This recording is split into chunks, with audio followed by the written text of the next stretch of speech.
Mengapa anak TK tak boleh diajari Calistung? Why can't kindergarten be taught reading, writing, and counting? Perlu disadari bahwa pemahaman untuk perkembangan otak anak itu penting. Apabila salah dalam pemahaman akan mengakibatkan kesalahan dalam pola asuh dan pendidik anak. Dari kesalahan itu akan berakibat buruk bagi tumbuh kembang anak selanjutnya. It should be realized that understanding for a child's brain development is important.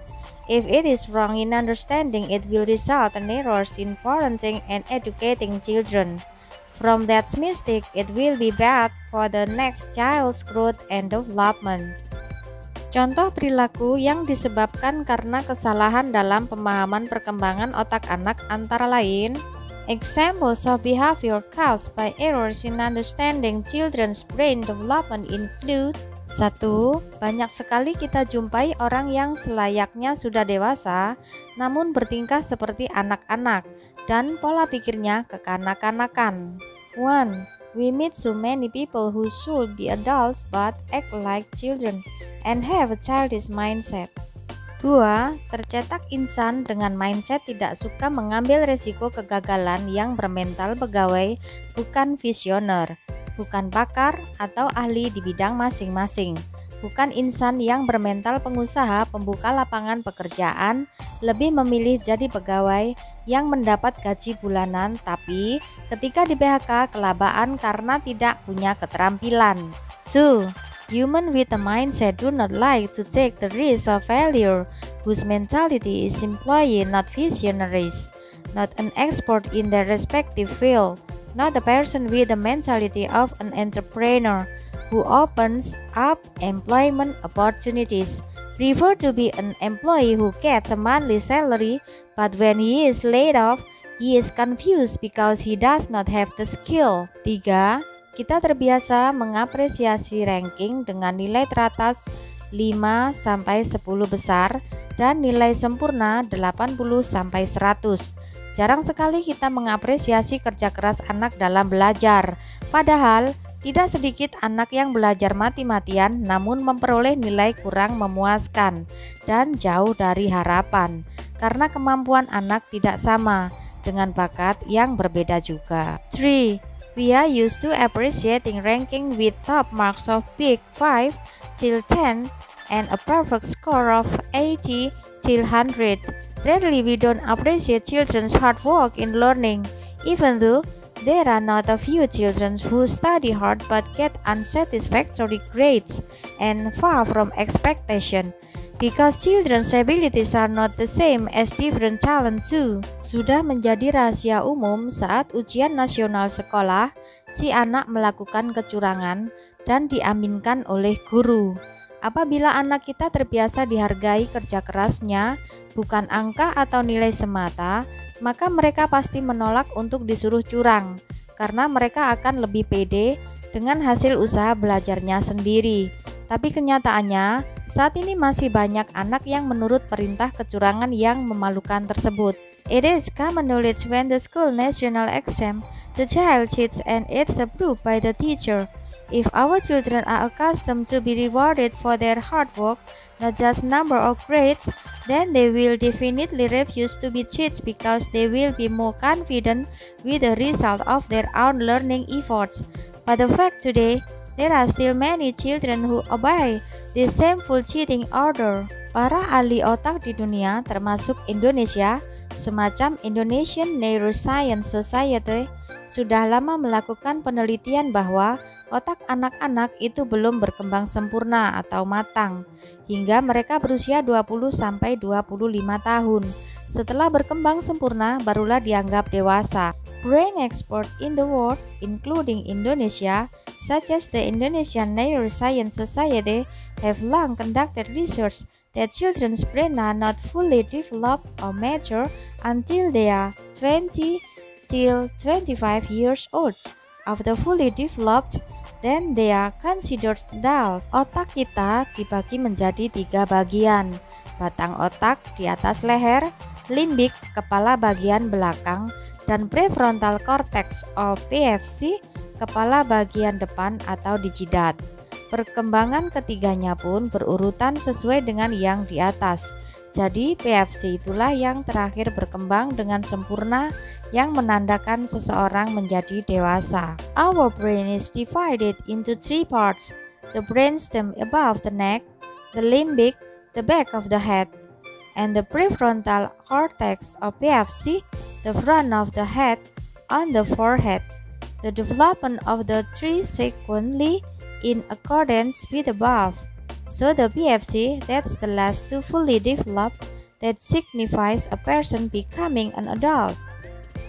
Di dalam agama Islam dikisahkan Nabi Muhammad ketika mengimami sholat sujudnya sangat lama. Kemudian para sahabat beliau bertanya, kenapa kok sujudnya lama? Beliau menjawab, ada cucunya yang menaiki punggung beliau saat bersujud sehingga ditunggu sampai cucunya turun.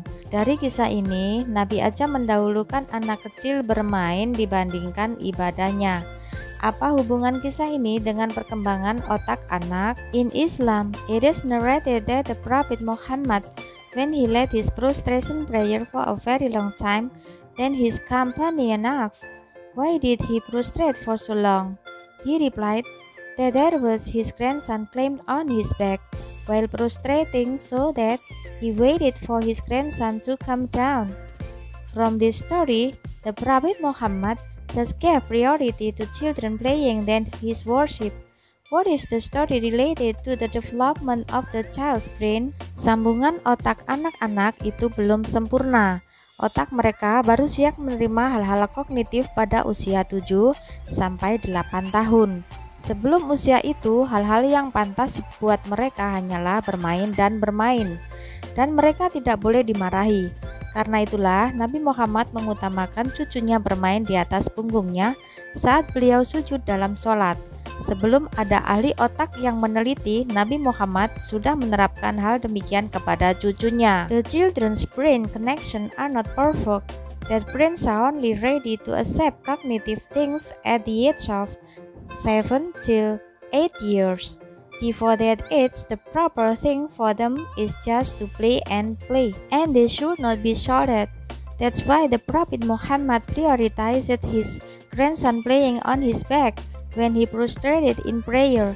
Before the brain expert who researched the Prophet Muhammad had applied this to his grandson. Lantas apa akibatnya bila masa-masa usia bermain mereka direnggut untuk belajar hal-hal kognitif? Dewasanya akan bertingkah seperti anak kecil, seperti suka mengurung burung untuk kesenangannya sendiri, pura-pura sakit karena ingin diperhatikan orang sekitarnya. So, what are the consequences if their playing age was taken away to learn cognitive things? Adults will act like children, like locking board for their own pleasure, pretending to be sick because they want to be noticed by the people around them. Adapun ciri-ciri perkembangan otak anak yang belum siap untuk menerima hal-hal kognitif yaitu the characteristic of children's brain development that are not ready to accept cognitive things, namely 1. Ketika kita membacakan cerita atau dongeng, mereka akan meminta kita mengulanginya lagi. Kita yang tua sampai bosen, tapi mereka tidak pernah bosan mendengar cerita kesukaannya itu diulang-ulang berkali-kali dan berhari-hari. 1. When we read a story or fairy tale, they will ask to repeat it again. We parents get bored, but they never get tired of hearing their favorite story repeated many times and days. 2. Anak yang antusias belajar membaca, lalu bisa membaca, namun tidak paham dengan apa yang sudah mereka baca. 2. Children who are enthusiastic about learning to read, then can read, but do not understand what they have read. Silahkan dipraktikkan bila anak hari ini minta dibacakan cerita A, kemudian besok minta cerita B, besoknya lagi C, esok lagi D, dan kalau mereka sudah paham dengan apa yang dibacakan, artinya otak anak sudah siap menerima hal-hal yang kognitif. Please practice. If today's child asks for story A to be read, then tomorrow asks for story B to next day C, and tomorrow D, then they understand what was read, It means that the child's brain is ready to accept the cognitive things. Lalu apa yang seharusnya kita lakukan dan ajarkan pada anak usia 0 sampai 7 tahun? Then, what should we do and teach children aged 0 till 7 years old? 1. Anak jangan dimarahi. 2. Tidak diajari membaca, menulis, dan berhitung. 3. Ajak bermain role play, memahami bahasa tubuh, suara, dan wajah. 1. Don't be shouted to child. 2. Not how to read, write, and count. 3. Invite to play role play to understand body language, voice, and face. 4. Berbagi hal yang memberikan pengalaman emosional seperti field trip, mendengarkan musik, mendengarkan dongeng. 5. Bahkan di usia 0 sampai 12 tahun, pengasuhan dan pendidikannya ditujukan untuk membangun emosi yang tepat, berempati atau mood dan feeling. 4. Share things that provide emotional experiences such as field trip, listening to music, listening to fairy tales. 5. Even at the age of 0 till 12 years, parenting and education are aimed at building the right emotions, empathy, mood, and feeling. Jadi, aturan pemerintah mengenai usia anak masuk SD harus 7 tahun itu bukan tanpa alasan dan dasar. Tentu boleh saja menyelipkan belajar angka dan huruf, tapi tidak belajar membaca, menulis, dan berhitung. Mudah nangkep dan ingatannya tajam atau tidak bukanlah ukurannya. So, the government's rule regarding the age of entering elementary school must be 7 years is not without reason and basis. Of course, it's okay to sleep in learning numbers and letters, but not learning to read, write, and count. Easy to get it and sharp memory or not, that is none of the measurement. Apakah dengan tidak mengajarkan calistung di usia emas anak diartikan memanjakan anak? Usia emas itu sebetulnya diartikan sebagai masa-masa tumbuh kembang anak yang paling pas ditanamkan budi pekerti dan akhlak yang mulia. Does not teach to read, write, and count at the golden age of children means spoiling children. The golden age is actually defined as the period of growth and development of children that is most appropriate to instill noble characters and morals. Slogan TK, bermain sambil belajar, belajar seraya bermain. Jadi, stop untuk diartikan belajar calistung. Kindergarten slogan, play while learning, learn while playing. So, stop being interpreted as learning to read, write, and count. Para peneliti seluruh dunia sepakat bahwa PFC, seorang anak belum bisa dijejalkan hal-hal yang kognitif. Beberapa akibat dari pemaksaan terhadap hal-hal kognitif terhadap anak adalah researchers all over the world agree that a child's PFC can't be crammed yet into cognitive stuff. Some of the consequences of forcing cognitive things on children are: anak tidak mampu menunjukkan emosinya dengan tepat. Children are not able to show their emotions properly. Kondisi emosi atau intrapersonalnya terganggu. His emotional or intrapersonal condition is disturbed. Sulit menunjukkan empati. Difficult to show empathy. Banyak orang tua mengeluhkan bahwa anak-anak mereka bosan yang berujung pada mogok belajar dan mogok sekolah. Hal ini dikarenakan otak anak terlalu dipaksa dan lelah untuk mengejar pembelajaran calistung yang tidak cukup di sekolah, di rumah, bahkan dimasukkan ke les. Bahkan ada kejadian saat ujian otak anak blank dan tidak bisa berpikir sama sekali. Many parents complain that their children are bored, which leads to a study strike and a school strike. This is because children's brains are too forced and tired to pursue learning read, write, and count, which is not enough at school, at home, and even put into tutoring. There is even an incident while exam, a child brain is blank and can't think at all. Kita hanya butuh waktu 3 bulan untuk melatih anak agar bisa matematika. namun perlu waktu lebih dari 15 tahun untuk bisa membuat seorang anak mampu berempati, peduli teman dan lingkungan, serta memiliki karakter yang mulia untuk bisa menciptakan kehidupan yang lebih baik. We only need 3 months to train children to be able to do math, but it takes more than 15 years to be able to make a child able to empathize, care about friends and the environment, and have a noble character to be able to create a better life.